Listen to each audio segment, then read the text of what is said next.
पाकची भारताविरोधात अणुयुद्धाची तयारी. पाकिस्तान करतोय अणुबॉम्बची चाचणी. ट्रम्पच्या गौप्यस्फोटामुळे पाकची पोलखोल. पाकिस्तानचे नापाक इरादे कधीच लपून राहिलेले नाहीत. आता पाकिस्तानची मोठी पोलखोल खुद्द अमेरिकेचे राष्ट्राध्यक्ष डोनाल्ड ट्रम्प यांनीच केली. अमेरिका वगळता रशिया, चीन, उत्तर कोरियासारखे देश अण्वस्त्राची चाचणी करत असल्याचं अनेकदा समोर आलंय. मात्र आता ट्रम्प यांनी मोठा गौप्यस्फोट केल्यानं पाकिस्तानचा बुरखा फाटलाय. नेमकं ट्रम्प यांनी काय म्हटलंय त्यांच्याच तोंडून ऐकूयात.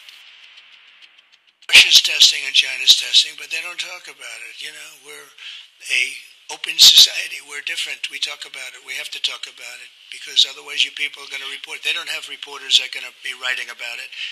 We do. No, we're going to test because they test and others test. And certainly North Korea's been testing.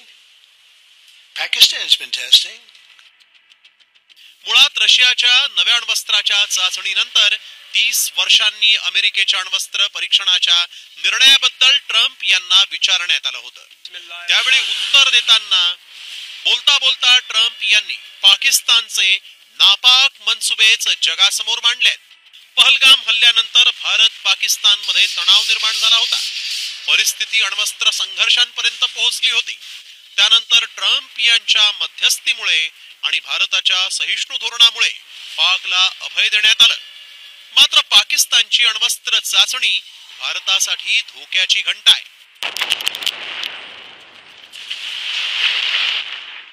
भारतानं 1998 पासून अद्याप कोणतीही अण्वस्त्र चाचणी केलेली नाही. 1998 मध्ये भारतानं पोखरणमध्ये अण्वस्त्र चाचणी केली होती. आता चीन आणि पाकिस्तान गुप्तपणे अण्वस्त्र चाचण्या करत असल्यानं भारतासाठी पोखरण 3 ची संधी खुली झाली आहे. आता भारत नेमका काय निर्णय घेतो? गुप्तपणे सुरू असलेल्या अण्वस्त्र चाचण्यांना रोखण्यासाठी ट्रम्प नेमकी काय भूमिका घेतात याकडे साऱ्या जगाचं लक्ष लागलंय. ब्युरो रिपोर्ट, साम टीव्ही न्यूज.